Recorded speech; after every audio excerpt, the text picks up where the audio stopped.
Halo teman-teman, perkenalkan nama saya Maria Magdalena Gurahurin. Saya mahasiswa semester 6, jurusan Sosiologi, Fakultas Ilmu Sosial dan Ilmu Politik, Universitas Nusa Cendana, Kupang. Nah teman-teman, di video kali ini saya mau menjelaskan materi tentang pendidikan anti korupsi yang bertemakan tentang wawasan perilaku untuk publik integritas. Kegiatan pencegahan dan pemberantasan korupsi dilakukan secara terus-menerus oleh Komisi Pemberantasan Korupsi atau KPK. Salah satu tindakan pencegahan anti korupsi adalah pendidikan anti korupsi. Pembentukan nilai-nilai integritas merupakan salah satu usaha KPK dalam kegiatan pendidikan anti korupsi tersebut. Mengaktualisasikan nilai-nilai integritas diyakini dapat berperan dalam pembenahan karakter dan moral bangsa secara sistematis yang mendukung sikap anti korupsi di negeri ini. Kata integritas dipakai secara luas untuk menyatakan kompaknya atau utuhnya suatu teridentifikasi dari reaksinya terhadap rangsangan dari lingkungannya. Penyelisikan makna hakiki integritas pada akhirnya berujung pada pemahaman tentang pentingnya dua proses yang berlangsung serentak, yaitu proses pengendalian internal dan proses partisipasi eksternal. Pada kasus manusia atau institusi yang dikendalikan manusia, proses pengendalian internal berkaitan dengan persoalan bagaimana membangun dan mempertahankan identitas diri, sedangkan proses partisipasi eksternal berkenaan dengan persoalan bagaimana mewujudkan keputusan dan tindakan yang baik berdasarkan identitas diri itu. Identitas diri seharusnya tidak terlepas dari keputusan dan tindakan yang baik. Meskipun kekuasaan dibangun dari kemampuan partikular, kekuasaan itu seharusnya dipergunakan demi kebaikan bersama. Integritas adalah tindakan dengan cara yang konsisten dengan apa yang dikatakan. Nilai integritas merupakan kesatuan antara pola pikir, perasaan, ucapan, dan perilaku yang selaras dengan hati nurani dan norma yang berlaku.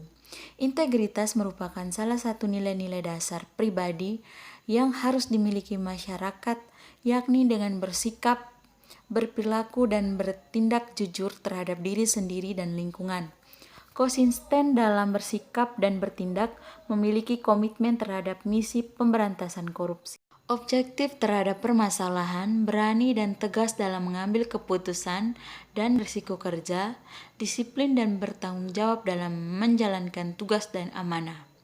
Nilai-nilai dapat berasal dari nilai kode etik di tempat dia bekerja, nilai masyarakat, atau nilai moral pribadi.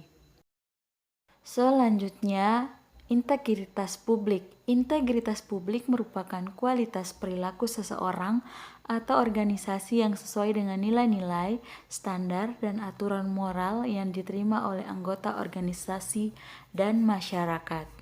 Selanjutnya, contoh integritas, yaitu selalu bisa menepati janjinya, tidak memiliki sifat pelin-pelan, memiliki sebuah komitmen dan rasa tanggung jawab, berpegang teguh pada prinsip dan nilai-nilai yang diyakini.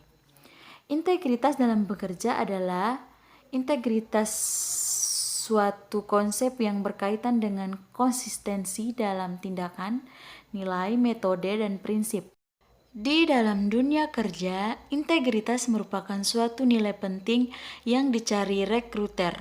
Pasalnya, orang yang berintegritas tinggi umumnya memiliki pribadi yang jujur dan memiliki karakter yang kuat. Pada sub berikutnya, yaitu dinamika pengambilan keputusan. Kebijakan integritas seringkali didasarkan pada pemahaman bahwa orang akan mengeksploitasi peluang untuk melakukan kesalahan setiap kali keuntungannya bernilai beresiko atau berpotensi negatif atau berkonsekuensi.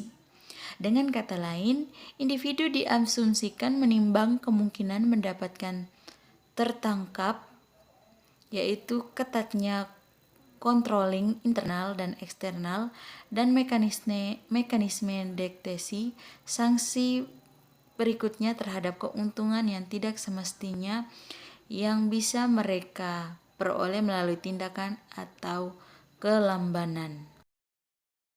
Implikasi kebijakan dari pandangan seperti itu melibatkan pemantauan tingkat tinggi dan pelaksanaan. Namun dalam kehidupan sehari-hari, moralitas seringkali dipersepsikan sebagai karakter sifat ketika dihadapkan pada pilihan terkait integritas.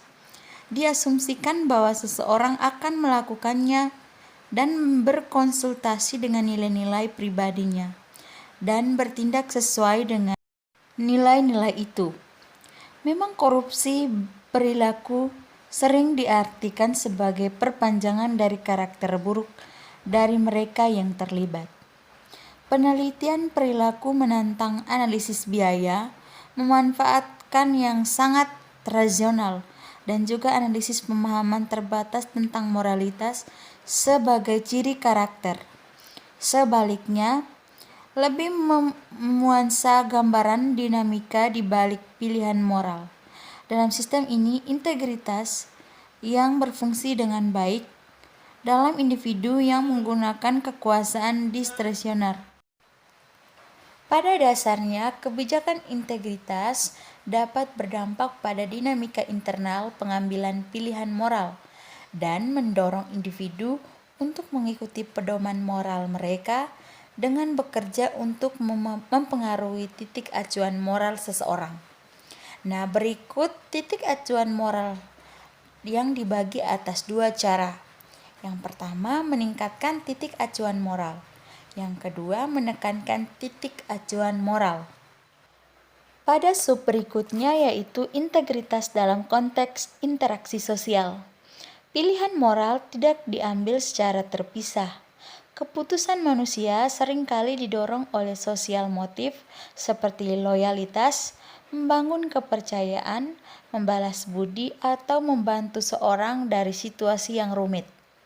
Orang mengambil keputusan untuk kepentingan terbaik mereka, tetapi mereka juga peduli pada apa yang orang lain pikirkan atau lakukan.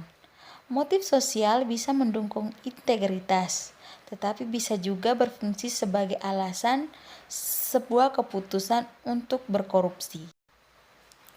Proses tersebut memerlukan beberapa tahapan hingga akhirnya integrasi sosial dapat tercapai sepenuhnya.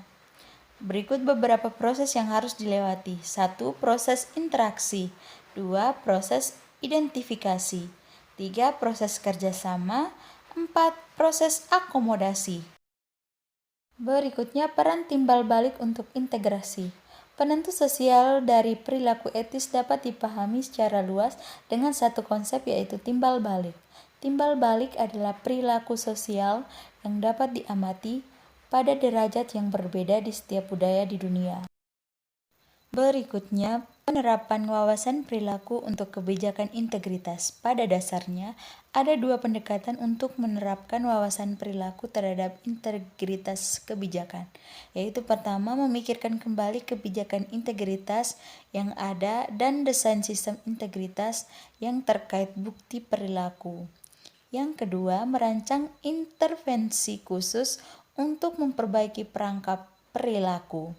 Misalnya seperti ditampilkan dalam aliran kebijakan OECD serta Unit Eropa dan Bank Dunia. Berikutnya, apa itu OECD? OECD adalah organisasi ekonomi internasional yang secara teratur menerbitkan laporan yang menganalisis dan membandingkan kebijakan ekonomi negara-negara anggotanya. Organisasi untuk kerjasama dan pembangunan ekonomi yang didirikan pada tahun 1961 dengan tujuan untuk merangsang pertumbuhan ekonomi dan perdagangan dunia. Keterlibatan OECD dengan Indonesia berdasarkan kerangka perjanjian kerjasama yang pertama kali ditandatangani pada tahun 2012 dan diperbaharui pada tahun 2017 oleh Sekretaris Jenderal OECD. Rancangan kerjasama OECD dengan Indonesia berupaya membantu Indonesia mencapai target pembangunan berdasarkan standar dan praktik terbaik OECD. Program kerja bersama pertama pada tahun 2015 sampai 2016 dan khususnya di bidang pengolahan risiko, ketahanan pangan, dan subsidi produsen. Nah, teman-teman, sekian penjelasannya. Semoga bermanfaat dan terima kasih.